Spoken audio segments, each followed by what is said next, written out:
Viewers, इस video में हम लोग जयपाल सिंह मुंडा की जीवनी को जानेंगे।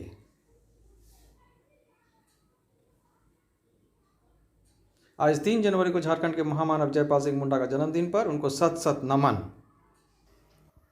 नमस्कार। आज हम लोग जयपाल सिंह मुंडा की जीवनी को जानेंगे। तो शुरू करते हैं। जोहार मित्रों। संविधान सभा के सदस्य तथा महान दूरदर्शी विद्वान, नायक, महामानव जयपाल सिंह मुंडा की जीवनी इस प्रकार है। उनका जन्म 3 जनवरी 1903 झारखंड के खूंटी जिले में हुआ था। उनकी मृत्यु 23 मार्च 1970 को हुई थी। प्रदेश के लोग उन्हें मरांग गोम के यानी कि सर्वोच्च नेता के नाम से पुकारते हैं। देश के लिए उन्होंने ICS का त्याग किया। जयपाल सिंह मुंडा का योगदान भारत के आदिवासियों के लिए वही है जो बाबा साहब अंबेडकर का दलित वर्गों के लिए है। 1928 के आर्मस्ट्रॉडम ओलंपिक खेलों में भारत को पहली बार हॉकी का स्वर्ण पदक दिलाने वाली टीम के कप्तान जयपाल सिंह मुंडा ही थे। ये अलग बात है कि उनके व्यक्तित्व और योगदान खिलाड़ी के अलावा अन्य क्षेत्रों में भी इतना ही महान है। उनकी शैक्षणिक विद्वता का एक प्रमाण यह भी है कि उन्होंने जिस साल भारत को पहला स्वर्ण पदक दिलाया, उसी साल उन्होंने ICS की परीक्षा भी पास करके दिखाई। आदिवासी परिवार में 3 जनवरी 1903 को रांची जिले के खूंटी सब डिवीजन में तपकरा गांव में जन्मे जयपाल सिंह मुंडा ने ऑक्सफोर्ड यूनिवर्सिटी से पढ़ाई की और उसी दौरान हॉकी की अपनी प्रतिभा दिखाकर लोगों को चमत्कृत करना शुरू कर दिया था। इसी कारण उन्हें भारतीय हॉकी टीम की ओलंपिक में कप्तानी सौंपी गई थी। बाद में ईसाई मिशनरी उन्हें भारत में धार्मिक प्रचार के लिए काम में लगाना चाहते थे, लेकिन जयपाल सिंह ने आदिवासियों के उत्थान के लिए अपना जीवन समर्पित करने का फैसला किया। मरांग गोम के यानी कि ग्रेट लीडर के नाम से लोकप्रिय हुए जयपाल सिंह मुंडा ने 1938 से 1939 में अखिल भारतीय आदिवासी महासभा का गठन करके आदिवासियों के शोषण के विरुद्ध राजनीतिक और सामाजिक लड़ाई लड़ने का निश्चय किया। मध्य पूर्वी भारत में आदिवासियों को शोषण से बचाने के लिए उन्होंने अलग आदिवासी राज्य बनाने की मांग की। उनके प्रस्तावित राज्य में वर्तमान झारखंड, उड़ीसा, उत्तरी भाग, छत्तीसगढ़ और बंगाल के कुछ हिस्से शामिल थे। उनकी मांग पूरी नहीं हुई, जिसका नतीजा यह रहा कि इन इलाकों में शोषण के खिलाफ नक्सलवाद जैसी समस्याएं पैदा हुई, जो आज तक देश के लिए परेशानी बनी हुई है। हालांकि करीब 60 साल बाद वर्ष 2000 में झारखंड राज्य के निर्माण के साथ उनकी मांग आंशिक रूप से पूरी हुई, लेकिन तब तक आदिवासियों की संख्या राज्य में घटकर करीब 26% बची, जबकि 1951 में यह आबादी 51% हुआ करती थी। जयपाल सिंह मुंडा आदिवासियों के लिए सबसे बड़े पैरोकार बनकर उभरे। संविधान सभा के लिए जब वे बिहार प्रांत से निर्वाचित हुए तो उन्होंने आदिवासियों की भागीदारी सुनिश्चित कराने के लिए कड़े प्रयास किए।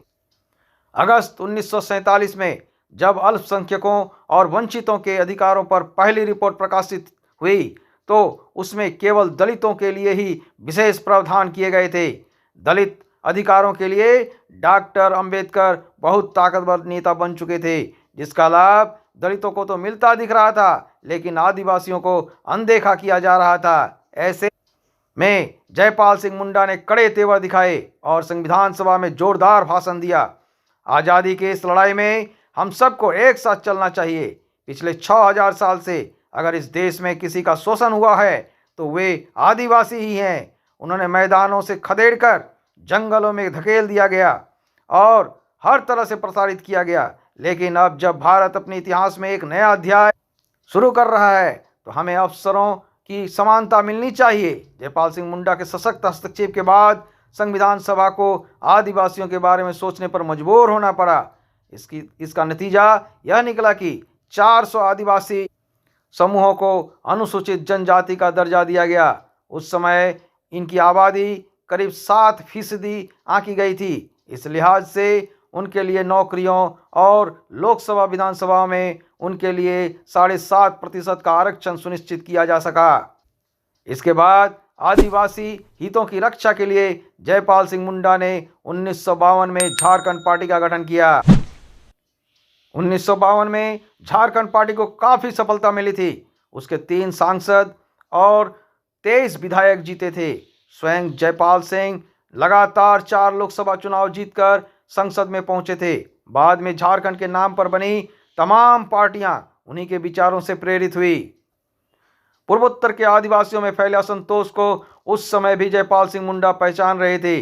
नागा आंदोलन के जनक जापू पीजो को भी उन्होंने झारखंड की ही तर्ज पर अलग राज्य की मांग के लिए मनाने की कोशिश की थी, लेकिन पीजो सहमत नहीं हुए।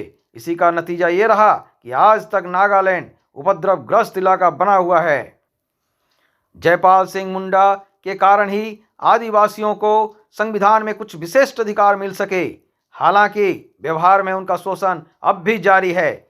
छत्तीसगढ़, झारखंड, मध्य प्रदेश और गुजरात में तो इनके सामूहिक खात्मे का अभियान छिड़ा हुआ है। किसी को भी नक्सली बताकर गोली से उड़ा दिए जाने की परंपरा स्थापित हो चुकी है। यह दुखद स्थिति खत्म करने के लिए एक बार फिर से जयपाल सिंह मुंडा की विचारधारा का अनुसरण किए जाने की जरूरत है। आदिवासी